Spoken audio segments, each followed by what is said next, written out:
it's not like one side is right, one side that wants to, prohibit things, and the other that says, oh, everyone should be free to do what he wants. And very often, the best point is somewhere, maybe not in the middle, but closer to this side or closer to this side, but never, on the end of this spectrum.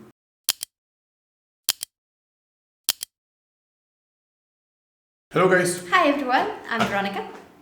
And I'm Waldemar. Yes, and today we are back with Oversimplified. It's been quite some time. I think it might have already been a month. I don't know, time is weird. I think more. Well, there was one video that we did. Oh yeah, we did the mini wars. In the DFL plans, yeah. Yeah, that's true. But we haven't been here with a long video from Oversimplified for a very long time. And today we are coming with Prohibition. Yep. Which I think was very highly requested. Like all Oversimplified, I think. Like all Oversimplified, and you also said that this one is quite good. Yeah, like all of the Oversimplified videos. Yeah. Yeah, but this is one part. Usually he does two parts, and it's longer. This time it's one video, so no need for uploading two parts. Well, it's a long video, so maybe no long intro this time. I think we will pause a lot during watching. And as always, I will just explain. Oversimplified is a series. I watched all of his videos. Several times? Yeah, several times, including this one. And when it comes to Weronika, she's seen... Only what you can see on the channel, really. Yeah. Yeah, and not the rest. And I really like it as well, so I'm excited. Yeah, and I'm still waiting for the Punic Wars Part 3. It's been, I think, a year already, and he promised that it will be less than a year. So I'm hoping, to be honest, that around Christmas I will get a gift from him. That's what you want for Christmas? Does that mean that I don't have to get you anything?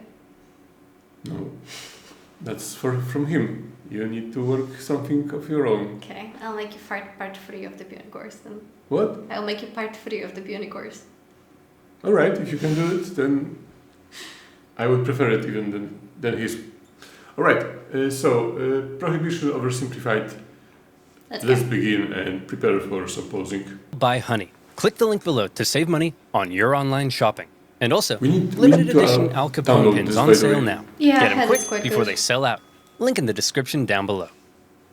Good morning, honey. What's for breakfast? The usual. 2 caskets of rum, a mug of hard cider, and a full bottle of wine. Oh boy! Oh, I'm running late. I'll have to take it with me. Don't forget your lunch. It's a 6-pack of beer, a flask of whiskey, 6 shots of tequila, and as a special treat, a banana. Aw, gee whiz. I'm gonna be smashed today. Enjoy your day of operating sharp, dangerous farm equipment. I can't believe this is an acceptable way to live.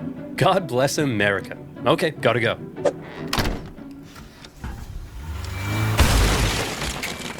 I love my life!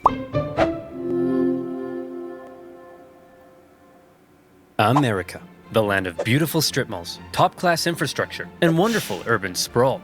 Ah yes, beautiful America. But what's the most American thing you can think of? The Statue of Liberty? Mount Rushmore? A crazy lady in a mobility scooter yelling... What's the most American thing you can think of? Like, now, America, what do you think? I'm thinking donuts for some reason. Donuts? I have no idea. Donuts? Well, you put me on the spot. But donuts? I don't know. I really don't know. What is the most American thing you can think of? But you had time to prepare, it's not fair. Yeah, so I won't answer them. Well, donuts, at a pigeon? Well, what if I told you the answer is alcohol? That's right. When the Puritans arrived on America's shores, they brought a ship packed with beer. George Washington provided his men with a daily cup of whiskey. Andrew Jackson's inauguration party left the White House so trashed that everybody had to be ordered outside. Frederick Douglass said whiskey made him feel like a president. Me too, Frederick. Me too. Americans drink at breakfast. Doctors prescribe their patients hard liquor. In the 19th century, Americans drank 3 times as much as their modern-day counterparts. That's a lot of whiskey. Hey, Jerry, how's that report coming along? Already done, sir. I've also organized your paperwork, watered your flowers, and been a father figure to your children. Wait a minute. What's that smell? Have you been drinking at work? No, sir, I would never. Well, why not? Everyone else is doing it, but I got all my work done. You're fired!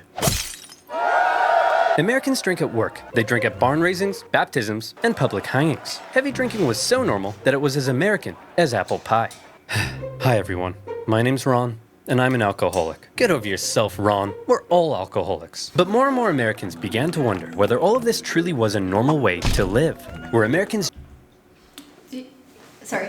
Yeah, what do you want to say? Do you ever wonder, I know science is at a very different place right now, but do you ever wonder if there's anything that we do daily that like the next generation will be like, Oh, of course. like, you know, like cigarettes and alcohol, we thought they were good for us, but there's way more research right now, so I don't know if there could be such another shocking relation. Well, for me, I think that the one thing that will be the Well, vapes. most harmful to us in the long run will be the exposure to all those waves of electromagnetic waves, like from the cell phones, You from think? the computers, stuff like that. I think it is a big problem, and I think there is not a lot of solutions right now how to solve it, and we don't have enough data right now as to see how harmful it is. I mean, Yeah, we but know those- that it's harmful, but we don't know the scale of it. I'm just thinking, but there was, this is the digression, but there was way less protection with radiation back in the days, and we have these people, they already got old and died, and I don't think there's research. What radiation? Well, you know, What like kind? in medical procedures, or like the components weren't stored as well, or I don't know, some equipment that I mean, operated with. yes, but also like Or what you asbestos. haven't seen 20 years ago, maybe even 10 years ago, was like an exposure from a very young age to all of these electric devices. Adult. Like you have a toddler, sitting with a cell phone and watching cartoons. And he is a very small person, so he is influenced more by those waves. Okay. I think it will be one of those things. I don't know that it's very harmful. We'll see. What did you want to say? That I don't know how it is in America nowadays, but in Europe, well, I don't know about all of Europe, but in the Eastern Europe, in Poland, there is still a lot of a drinking culture. Yeah, but I don't know a country in Europe where it would be acceptable to drink at work. Poland. I mean, there are jobs still like many of the construction jobs. Oh, You still maybe see you're people right. drinking there. Okay, maybe. I mean, you're it's not like legal or anything, but it's pretty common, and it's so common that it's like how do you say it? This kind of secret that is not really a secret. I don't know how it is in English. I think it's Polish. But telling me it's a Poliszynela. I don't think there is such thing like that in English. Okay, Prohibition secret. Poliszynela secret. Yeah, that construction workers will be drinking often during Oh, maybe the you're right. Maybe it is. construction jobs, but not like not like building a big skyscrapers, not stuff like that. But when you Like the roadworks. roadworks, or if you need some work at home, like painting or something like that, then Okay, yeah, it's you're not right. it's yeah, not yeah, so weird to see a guy being drunk, but he knows what he is doing, so everyone is like, oh, okay, that's what he needs to do his job. And also when it comes to health, I think there is still a lot of these ideas, especially in older generation, that when you are like sick or something, you have a flu or cold, then it's like, oh, you will just take a bit of vodka, put some pepper in it, and then you will be good. Yeah, and there is a lot of guys like older guys, like the generations like of my grandparents. I don't go to the doctor. I don't take all of those medical stuff, all those antibiotics. Yeah, I'll just drink a vodka with the pepper, and I will be great. Yeah, and the amount of people who still believe that if you have a glass of wine every day, it's actually good for your health, which it is not. Like, there are antioxidants in the wine, but it's completely negated by the alcohol alcohol. is more harmful Yeah. than any of the benefits it has. Okay. Drinking, perhaps a little too much? Well, one group in particular thought the answer to that was yes. You know them, you love them. Woman. Oh, crap! Woman! Wrong! Hang on! We just want to talk. Woman talking in public? That's outrageous. Come on, talk in Fred. public? You've got 2 kids and a wife at home. Yet here you are spending your entire paycheck on booze. And you, Dr. Spanky, you were on the cusp of discovering time travel. But what did you discover instead? The sweet, sweet joys of whiskey. That's right. Alcohol. It's destroying our families, our jobs, and our homes. She's right. She's right. Hang on, men. Don't let them get to you. This saloon is our safe space where our wives and children can't annoy us with reality, where we're free to be real men. He's right. Yeah. He's right. I am a man. And what is it real men do? Take care of their families. I don't know what she's talking about. Do you take care of your family? No. We drink beer, we shoot guns, and we mud wrestle! As America's heavy drinking ruined more and more lives, moral resistance began to arise, and women were at the forefront, taking matters into their own hands at a time when women doing just about anything was shocking. They'd had enough of being victim to their husband's heavy drinking, and they were going to do something unprecedented. You're going to what? I'm going to protest.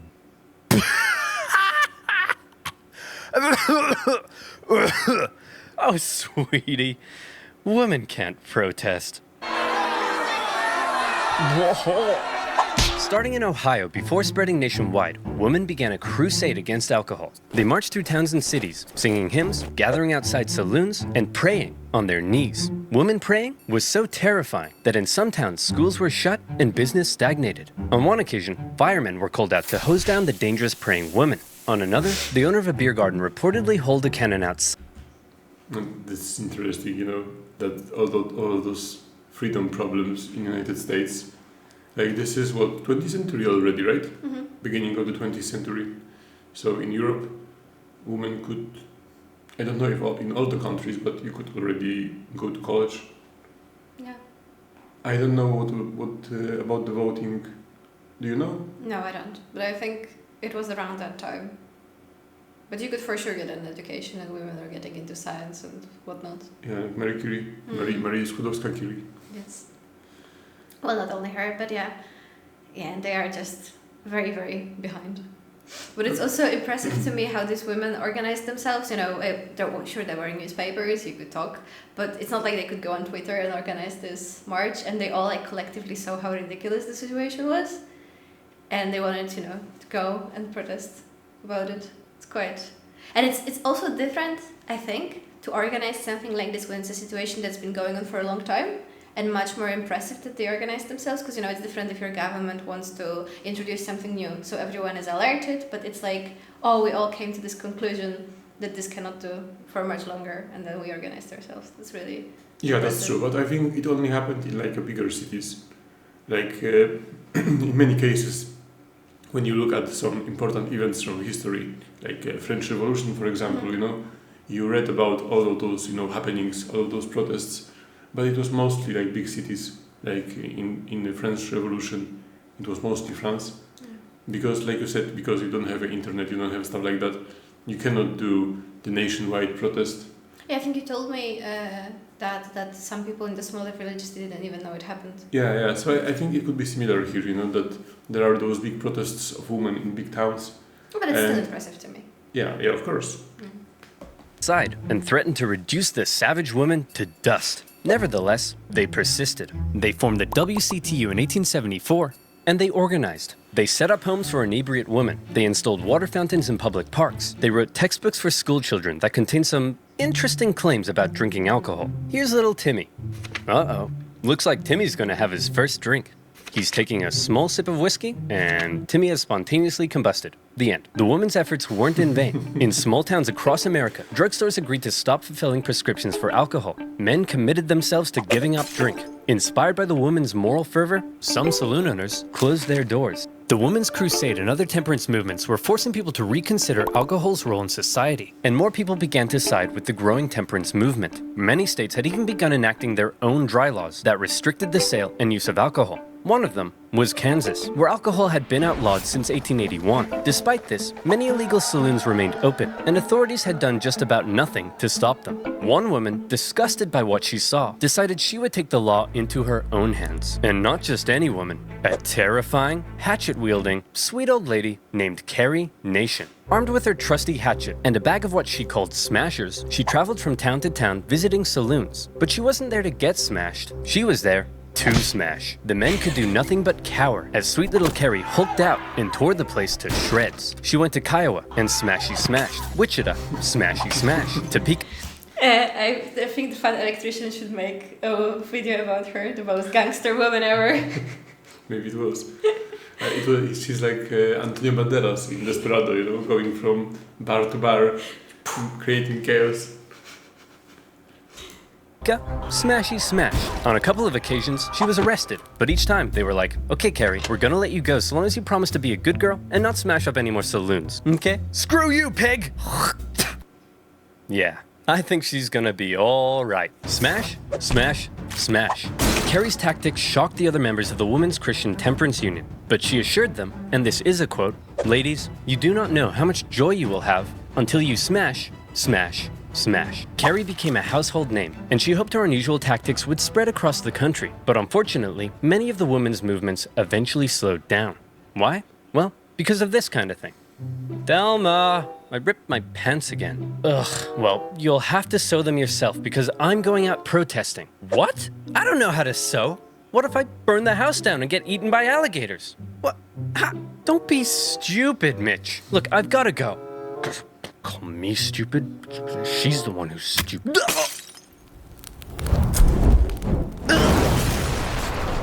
Hey, Thelma! Look who's stupid now! See, while the women were out protesting, there was nobody to do the cooking and cleaning and being seen and not heard, and they gradually had to return to their duties at home. But where the women had got the ball rolling, a new movement was about to take that ball all the way to Washington, D.C. I'm talking about the Anti-Saloon League. The Anti-Saloon League was a political pressure group run by a very sweet-looking old man. But don't let that deceive you. This guy was an evil genius. While the women's movements were interested in a whole range of issues, Wayne Wheeler and the Anti-Saloon League only cared about enemy number one, Mr. Alcohol. And as a result, they were extremely effective. They were able to exploit the fears of the American people. And I mean everyone's fears. Here's how they did it. Hello, sir. Welcome to the Liberal Progressive Rally. Why don't you introduce yourself? Well, I'm Patty, and I'm an immigrant from Ireland. And tell me, Patty, do you drink? Oh yes, I drink a lot. See, folks, people like Patty come here looking for a better life, only to end up drunk in the gutter. Don't worry, sir. We're gonna help you. Hey man, you're doing great. I just need you for one more thing. Hey, Christian conservatives. This is Patty. He's a dirty Catholic Irish immigrant who's come to destroy America with his alcohol-fueled debauchery! Workers were told alcohol was a capitalist ploy to keep them subjugated. Factory owners were told alcohol was making their irresponsible workers lazy. The black community was warned alcohol was hindering its progress, while racists were warned alcohol would turn black men into brutes. In one of the most confusing eras of American politics, totally opposing groups found themselves agreeing on at least one thing. Alcohol was bad. I wanted to say that I wonder what was the good solution, you know, for this problem? Mm-hmm. Because, like we know from the history, prohibition did not work, and it created more problems than it solved, especially with the organized crime. Yeah. And we saw that also with the drugs later, any kind of drugs, you know, name it. But the problem was more or less the same. It created, you know, organized crime. Yeah, millions and millions of money. It didn't stop, you know, people from taking either alcohol or drugs. But the solution was not easy. It was not really, you know, allowing everything, because it's not the solution either. Mm. And I thought about this situation we had in Poland a couple of years ago, when big cities kind of forbade selling alcohol after like some time, like 10 yeah, in the live in evening. Certain vicinity of the like market squares and public spaces. Of the city center, mostly. And it worked pretty good, to be honest. Like it became much safer after this time. It's the same solution. And normal people, I mean, I never heard anyone complaining that, oh, I cannot buy a beer after 10 p.m. But I think what this stops, and it's the same kind of thing that's in Scotland, because I don't know if I told you, but I think I now forgot, but I think it's only until midnight that you can buy alcohol in stores, even if they're open longer. And then there are limited hours where you can buy them, and then most of the clubs, they also close at 2, not in the very morning. And what this stops you from doing, especially young people, is when you get hammered and then you're super drunk and you're gonna say, oh, I want to drink more, because this is what usually happens, right? Like no one has at the party ever said, oh, we're out of vodka, that's fine. You know, you want to go and buy more, but you can't. And usually what you bought at first is how much you should have drunk, and not more. So this really stops that, and it stops, people stumbling out, buying, another little beer to drink in the street when you're already drunk. So I think that's a good solution, Yeah, but I know also that it's, controversial for some people, and, for me also, like, deep in my heart, I have this... Yeah, you should be allowed to buy I have this problem, that I should be allowed, like, I'm grown up, I'm an adult, I should be able to buy a beer whenever I want. I know what you mean. And I know that sometimes, it's pissing off people who never had a problem with substance abuse. Like, you just return from some trip or something and it's late at night and you want to buy a beer and, you're not drunk or anything, you just wanted to buy a beer and you can't because it's too late for that. So you're like, oh, I should have been able to do this. Yeah, and there's the moral argument that why is the country telling you how to live your life if you exactly. That you have a drink. Exactly, but what is interesting, is that there is this point between the freedom and some control when things work best, not perfect, but best. But it's not like one side is right, one side that wants to, prohibit things, and the other that says, oh, everyone should be free to do what he wants. And very often, the best point is somewhere, maybe not in the middle, but closer to this side or closer to this side, but never, on the end of this spectrum. Anti-saloon league also made great use of propaganda, something prohibitionists have been doing for decades. Take this specimen, for example, that warns what will happen to you if you start drinking. Let's see. First you take a drink, you get a little rowdy, okay. You make some new friends. Nice. Then you become homeless. You turn to crime. And... But the most effective tactic Wheeler used to force prohibition on America was pressure politics. In any election he could, Wheeler very successfully rounded up support against any politician who was in favor of alcohol. In Ohio alone, he had 70 state representatives and the popular Republican governor ousted from office and replaced with prohibitionists. Suddenly, every politician in America was afraid of Wayne Wheeler. Even those who enjoyed alcohol in private began pretending to be against it in public. Alcohol is delicious.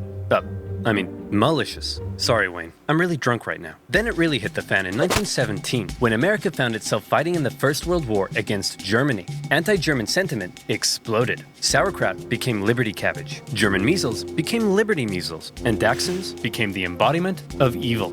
See, America? You've always been this way. The biggest brewers in America were German, and Wheeler saw to it that drinking alcohol became akin to pro-German treason. The German brewers desperately tried to fight back, creating their own propaganda, presenting beer as a healthy beverage, one that you could even give to your kids. As you can imagine, it didn't go down well. President Wilson instituted some temporary wartime prohibition measures to save grain for food, and with many in the country now in support of prohibition, all that was left was to make it law. One problem was that taxes on alcohol made up nearly 40% of the US government's annual revenue, and the government and this is how the biggest bullshit in history was created.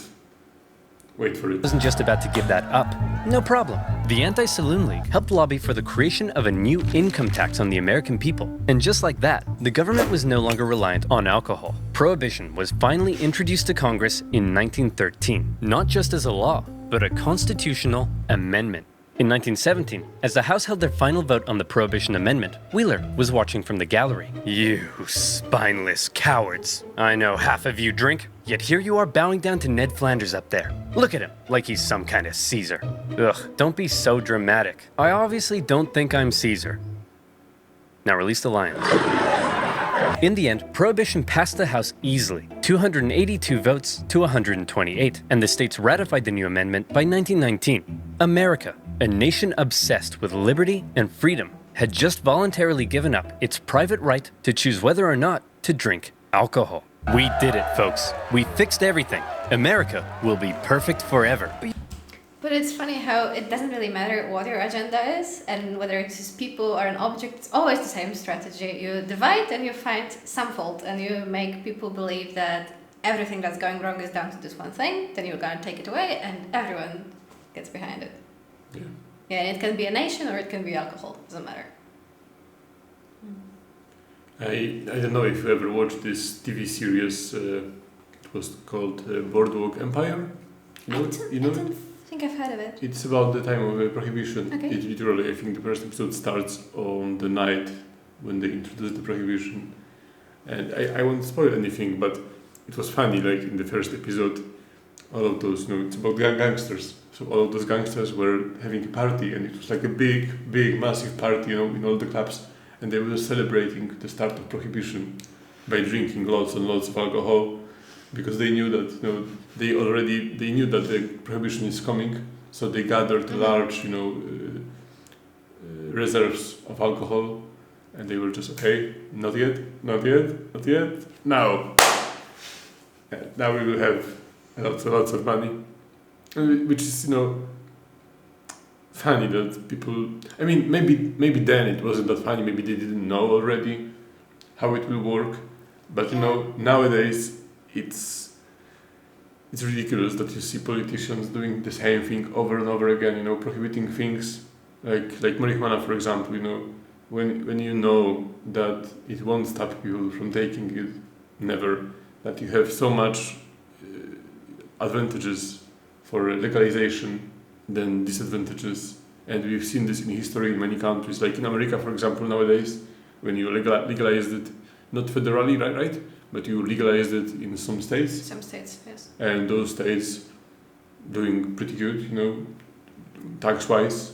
You have some extra money, and there is not a problem with drug abuse. I think I read some study that the opioid crisis is much lower in those states that. But that makes sense, right? Marijuana is legalized, and it's safer. Yeah. And politicians in other states are like, what? No, I don't see that. Well, I don't see what. And yeah, I think they are paid for that. And that's the only solution, because you cannot be that stupid. You cannot be that either paid for ignorant. it, or you're very, very conservative in your views. Maybe not conservative, but you just see very narrowly, and you cannot possibly imagine allowing it because it goes against your beliefs, or you're paid for it. You just dissolved America's 5th largest industry and lost tens of thousands of jobs for us immigrants. No, you idiot. You don't get it. We helped you, idiot. Ugh, I could really go for a beer. Oh, no! Immediately after Prohibition went into effect, alcohol consumption in America decreased as Americans followed the law and tried not drinking. Man, if we're gonna be law-abiding good boys, we need something else to fill the dark, lonely void that delicious beer once did. Well, how about we crack open a nice cold can of water? Hell yeah! Toss it over. Nah, this isn't doing it for me. Let's try knitting. This isn't filling the dark void at all. Want to play some kites? Ah, screw it.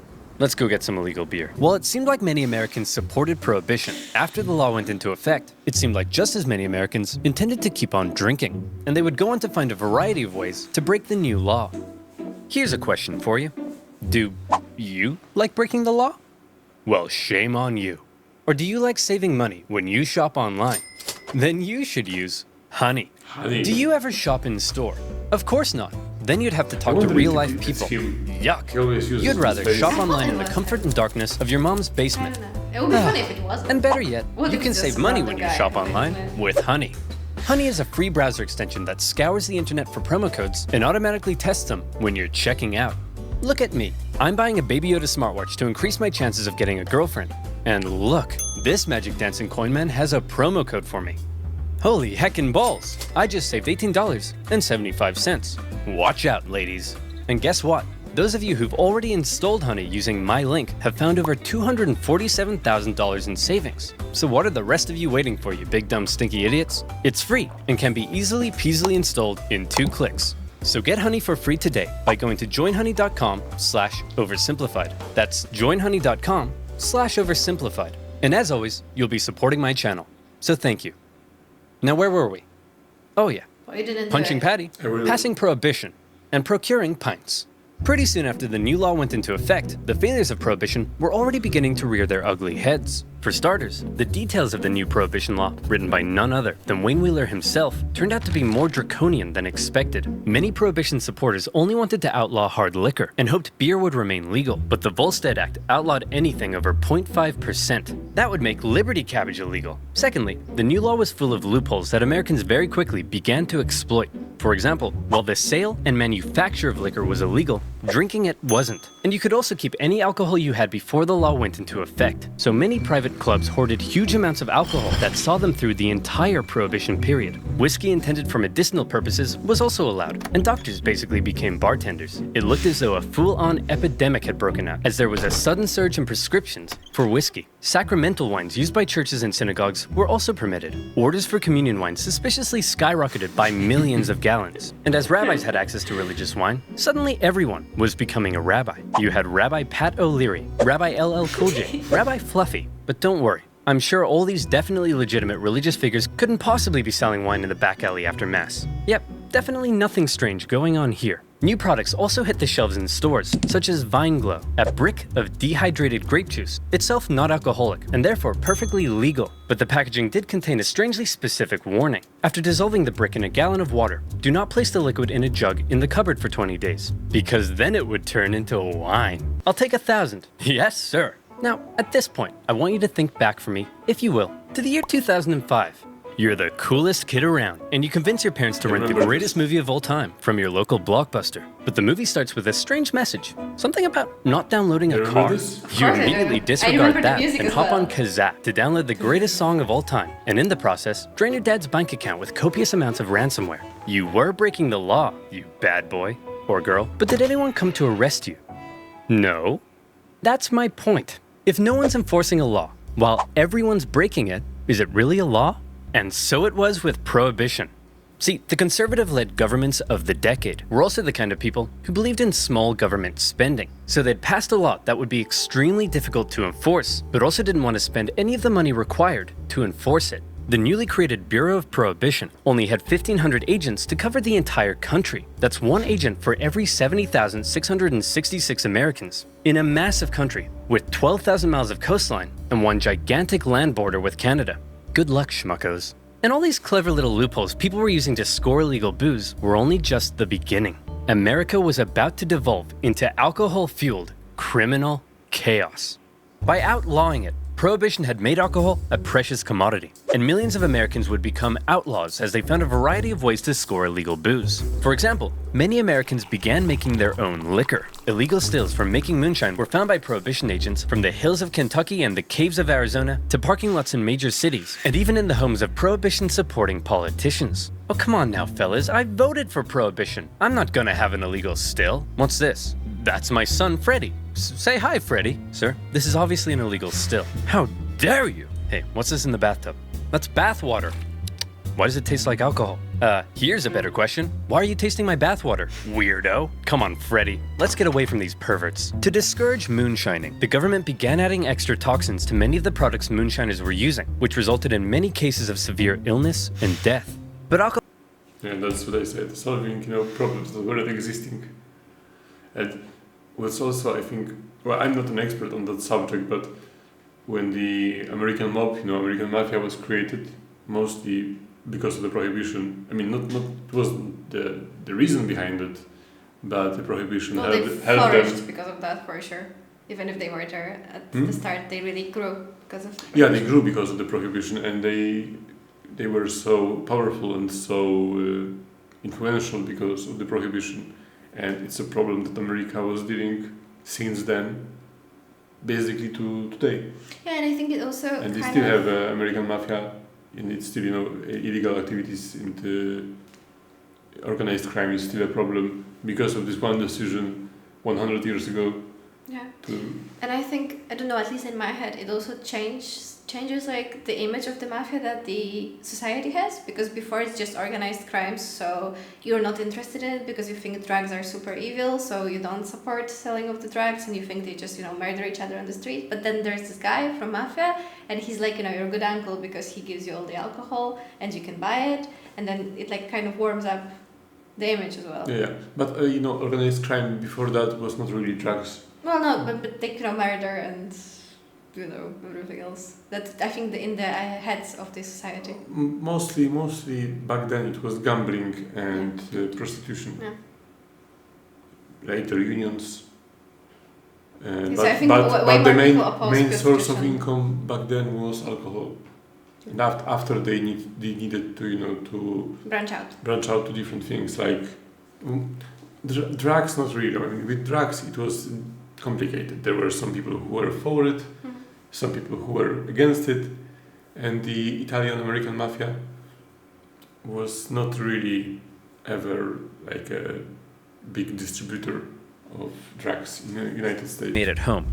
Along America's vast coastlines, rum runners smuggled alcohol into the country by sea. A floating supermarket known as Rum Row extended along the east coast just beyond America's maritime limit, and bootleggers frequently sailed out in small boats to pick up shipments of booze. These bootleggers could then be found selling their illegal products everywhere, even in the holes of Congress. Wow, Pop. One day, I want to work here. Well, son, if you work hard and never give up, one day even you could be a massive hypocrite. Even President Harding was known to serve his cabinet bootlegged whiskey, and some bootleggers were so successful, they became bazillionaires, such as Roy Olmsted, an ex-cop who became one of the biggest employers in the Seattle area from smuggling booze. Unfortunately, all of his whiskey came from Canada. Yuck! All of this criminality was being made possible by copious amounts of corruption. Across the country, armies of government officials were persuaded to turn a blind eye. Bootleggers became so rich, it was no problem to stuff a couple $1,000s into the front pocket of the police chief, or the mayor, or their disapproving mother. And some cops were getting almost as rich as the bootleggers. Alright men, everyone gather in. I've received word that one of you has been taking bribes from bootleggers. Any ideas who? Kevin, perhaps. Got any thoughts? No, sir. Many police officers came from the same communities that drank a lot, and they weren't about to arrest their own granddads for knocking back some homemade gin. But all this isn't to say there was no enforcement. Plenty of government officials were doing their best to enforce the new laws, and some unlucky individuals received very harsh penalties, such as a Michigan mother who was sentenced to life in prison for small-scale moonshining. Cases like... Yeah, this is something that infuriates me every time I think about this. That when it comes to the war on drugs or war on alcohol, the state, the country is always strong against weak, and never strong against people who are. That makes an example of. Yeah, and it was in Poland, for example. It's very popular. That you have those news that police arrested some 16-year-old boy who had like 3 grams. 0.3 maybe. Yeah. And he got 3 years in prison because of that.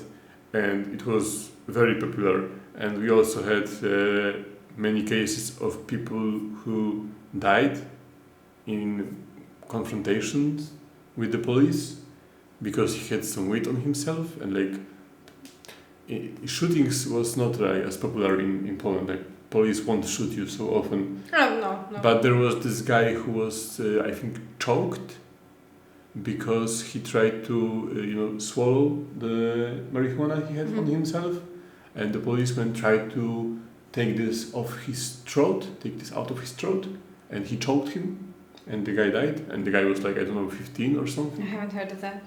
It was 6 years ago, I think, in Poland. And Yay, success of the police. Yeah. The drug trade dismantled. Yeah. And you never heard about, we don't have big successes that all this whole plantation has been taken down, or the dealer with 100 kilograms has been captured. But the biggest thing is that if you hear of any success in the war on drugs in Poland, it will be only about marijuana. For some reason, I don't know, but apparently no other drugs are existing in Poland nowadays, because I never heard about, catching some big cocaine supplier or heroin supplier. Well, truth be told, I've never lived in Warsaw, in the capital, but I don't think hard drugs are as big of a problem in Poland as in some other countries. That's not to say there are no dealers, because for sure there are, but... I mean, not as in other countries maybe, but there are problems, and not only in big cities.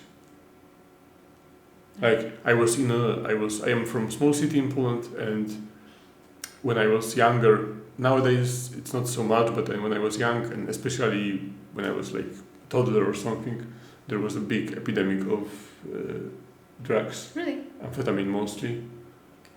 And they never caught anyone, but somehow you don't hear about this no more. So maybe it was done quietly. widely reported in the media, and only served to make Prohibition even more unpopular. But not just that. The media also loved to cover the exploits of the most famous bootleggers, turning them into national icons. One of the biggest bootleggers was a man named George Remus.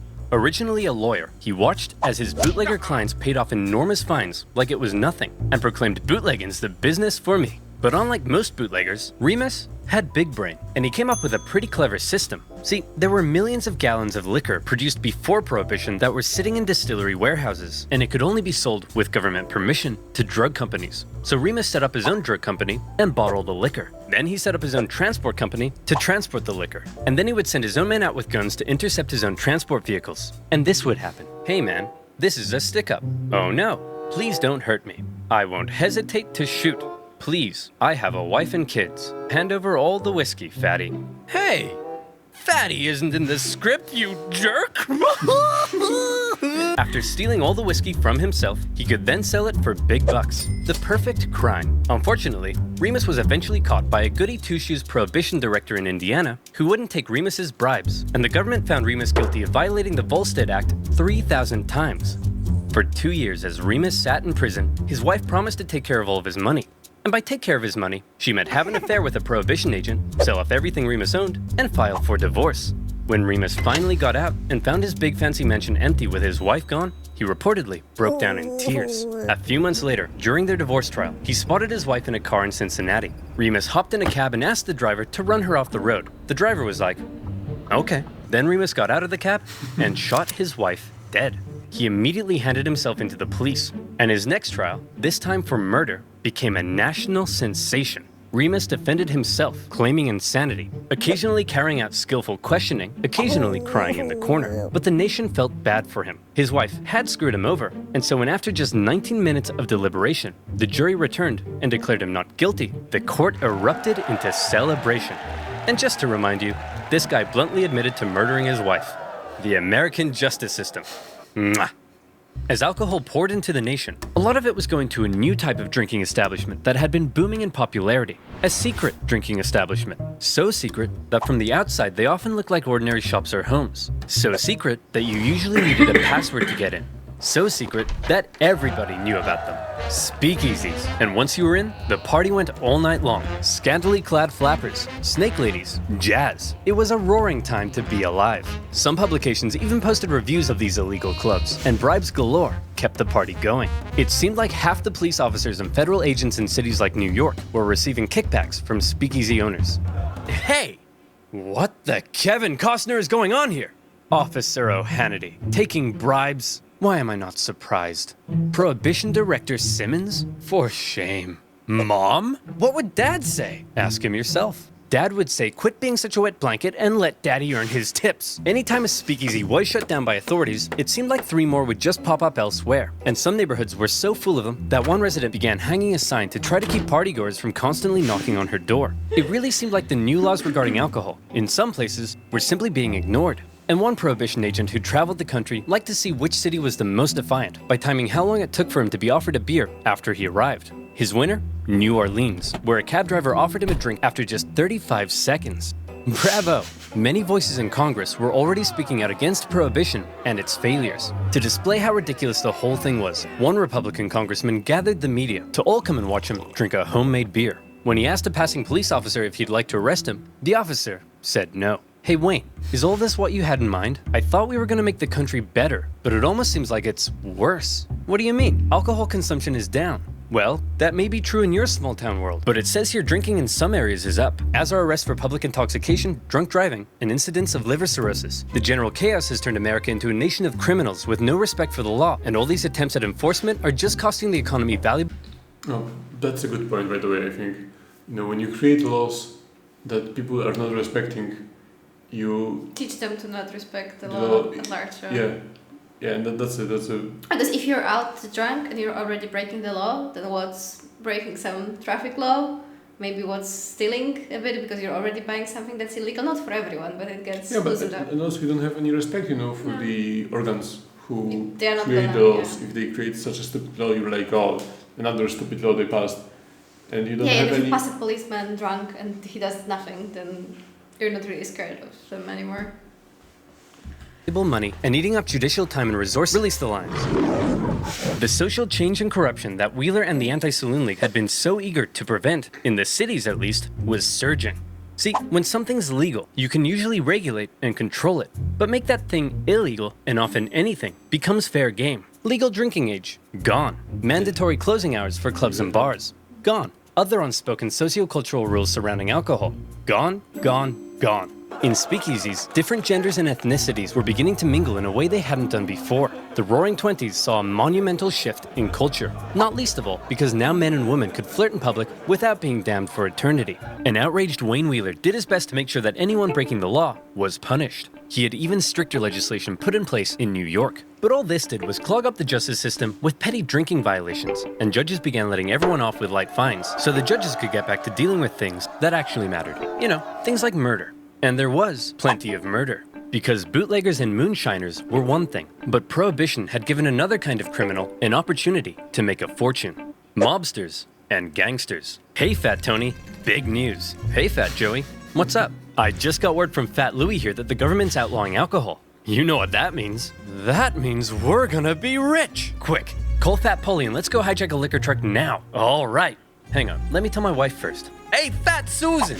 No pizza for Fat Joey tonight, capiche? Stop calling me Fat Susan! Come on! Rival gangs began to battle in America's cities, raiding each other's transports, assassinating rivals, and trying to take control of their city's illicit booze trade.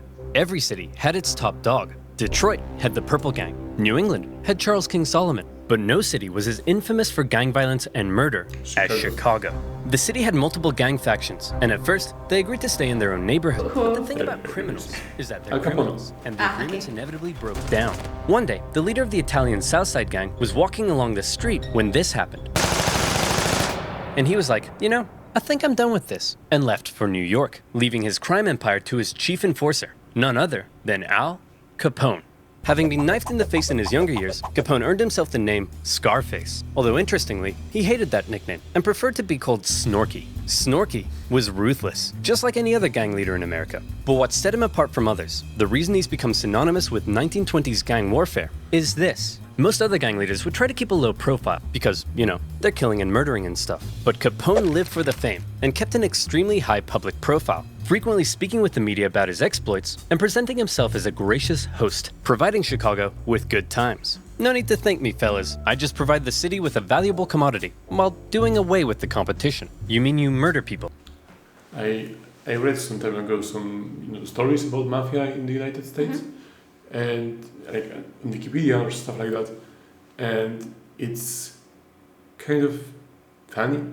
You know, we know about people like Al Capone. Like, I don't know if you heard of Gotti, John Gotti. No, he was a pretty popular gangster, I think, in the 70s or 80s. But in America as well. In America, and he was also like Al Capone. He was very known in media. He liked to be, having newspapers writing about him. And they both kind of ruled not so long. They were ruthless and they were famous, and we know about them until today. But they never ruled for longer periods of time. And in the meantime, there were guys who were, much smarter in that regard. And smaller. I mean, not smaller, but more in the shadows. But more in the shadows, they didn't like, newspapers writing articles about them because they knew that it's not good for you if you are a criminal. Then you don't want newspapers writing about you. And they were running their families for like 30 years or even more. Successfully, but we don't. I mean, it's not like we don't know about them, but they are not as popular as Al Capone. And Al Capone was running his empire, very shortly. I don't know how many years, but I think less than 10, definitely. See, I never knew that. I thought because I heard so much about him, I thought it was longer. Yeah, but it was very short, and he was very young when he started.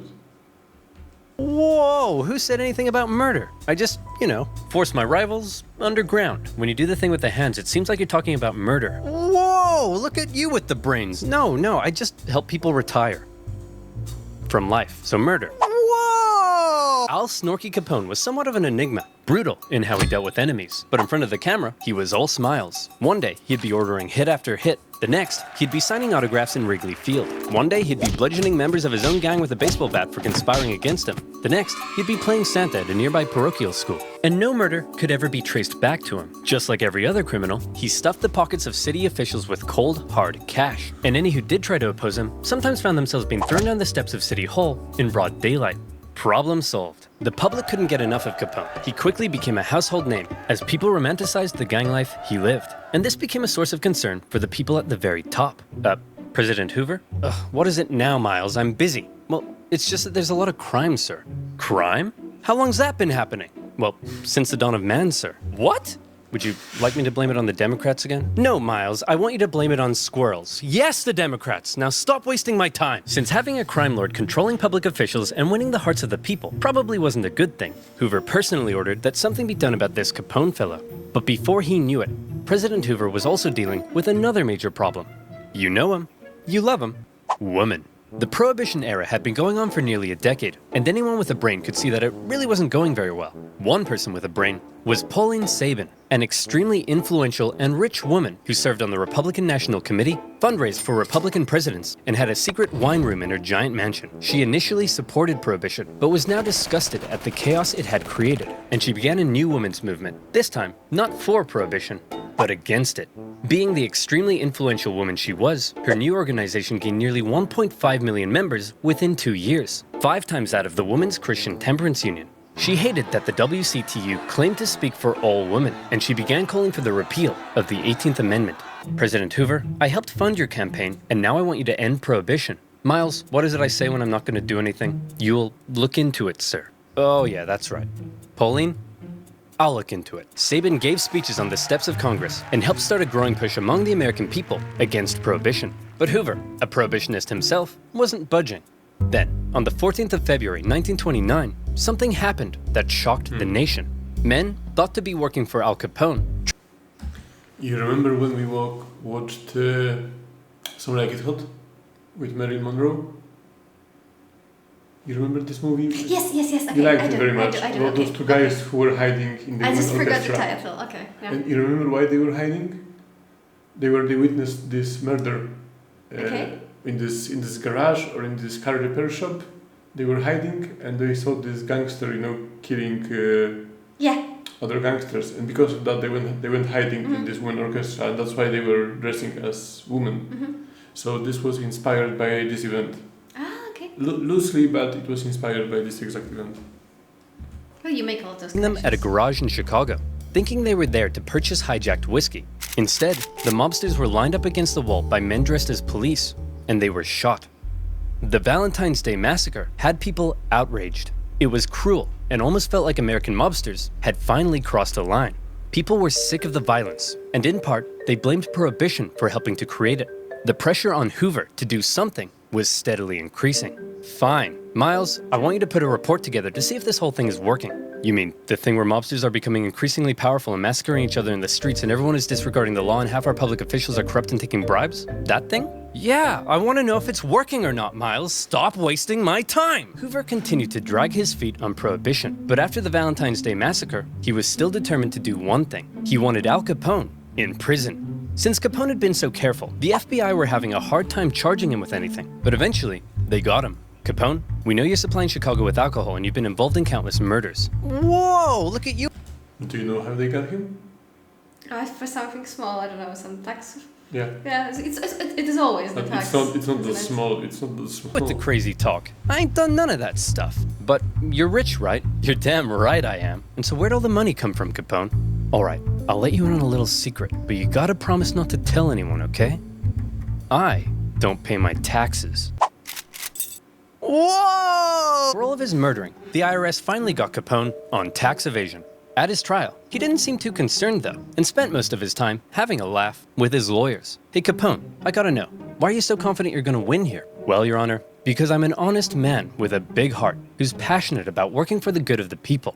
And also because I threatened the entire jury's families. Luckily, at the last minute, the judge replaced the entire jury pool with a new one that Capone's men hadn't yet got to, and Capone was found guilty. He was sentenced to 11 years in federal prison, the harshest penalty ever given to a tax evader. But even with Capone locked away, the violence in Chicago and other cities continued, and in response, the movement against Prohibition continued to grow. And the final nail in Prohibition's coffin came in 1929. After a decade of booming economic growth under 3 Republican presidents, the stock market plummeted, and America was thrown into the grips of the Great Depression. It was an awful time. 1 out of every 5 workers, 15 million people, would lose their jobs. Half the nation's banks failed. Temporary shantytowns were built for the broken homeless in public parks. Suddenly, very few people had time to care about Prohibition. Expensive enforcement of an unenforceable law didn't seem like that big of a priority when people were having their homes repossessed and losing their life savings. And many began to argue that repealing Prohibition would create vital jobs and tax revenue for the government. Yet President Hoover doubled down. Here's that report you asked for, sir. Gimme. Prohibition is great. Fantastic news! Sir, it says here Prohibition is great at undermining the rule of law in America. Miles, it says the word great. That means good. Now stop wasting my time! The public, increasingly shocked at the violence they saw in the streets, the corruption they saw in the government, the general disregard for the law, and now an economic calamity, had enough. For his re-election, Hoover faced a Democratic candidate who promised to finally do something about Prohibition, Franklin D. Roosevelt. Crowds cheered as FDR made his campaign speeches promising to modify the Volstead Act, and Pauline Sabin, a lifelong Republican, along with her 1.5 million supporters, endorsed Roosevelt. And on Election Day, it was a landslide. Before FDR had even taken office, Republicans in Congress began the process of passing the 21st Amendment to repeal Prohibition. One of FDR's first acts as president was to pass the Beer Permit Act, which made beer legal while the new amendment was being ratified. In 1933, with the passage of the 21st Amendment, Prohibition was finally over, and the people celebrated like they'd just won. I started counting in my head because it didn't add up, but I think that Roosevelt was an exception. But if you know about this, and if you're still watching right now, please enlighten me more about this, because the term of the president of the United States is 4 years. Mm-hmm. Has it always been 4? Yeah. And Roosevelt was the president, who served during Second World War, and until his death in 45, I think. And in 45, he was replaced with Harry Truman. So he was the president of the United States until 45.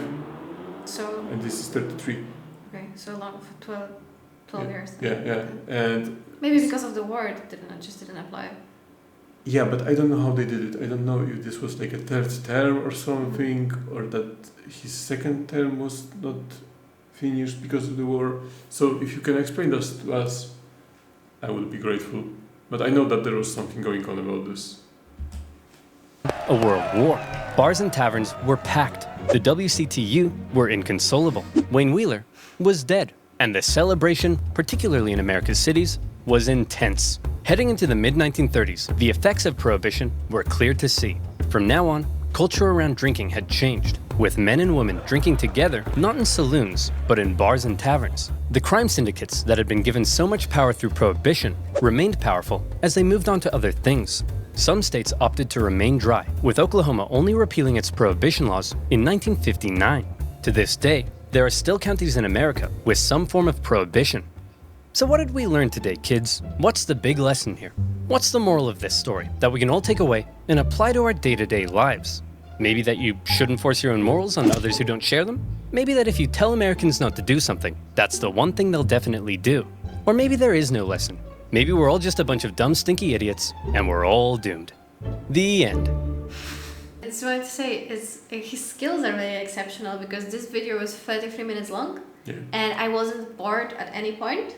And he also, I think it's just intuition. I don't think he exactly plans when the jokes are going to be. But even that when you have the more intense moment when he explains something, and then there's a 30-second skit of someone saying something really funny, and you get a breather. Yeah. It's really nice balance, right? But you're just watching a simple animation, so it shouldn't be.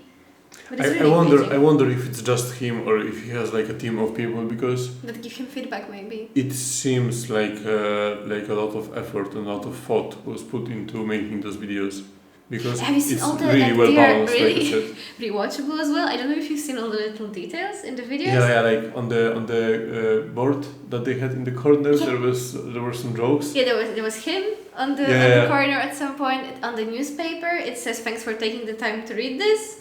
Like and subscribe. Yeah. You know, in the newspaper, there were like some small figures in the background all the time that didn't match the people around. It was like just you may be right that it's either a lot of work for him and he works on days on end and then, but I can't imagine he wouldn't have someone. Yeah, at least give but feedback or on check the it. other hand, it's also possible that he does it alone because, yeah, like I said, it takes him a long time to do those videos nowadays. So if he would do it alone, then I think it would take around that much time. But it was really great. Yeah, and like you said, I watched it now, I don't know how many times, and it's still interesting, you know, and it's not new for me because, yeah, I've seen this a couple of times already, but you really, you know, you remember those informations more and more. The more you watch it, yeah. Well, thanks for showing me that one. Yeah, now you know about Al Capone. Now I know about Capone, yeah.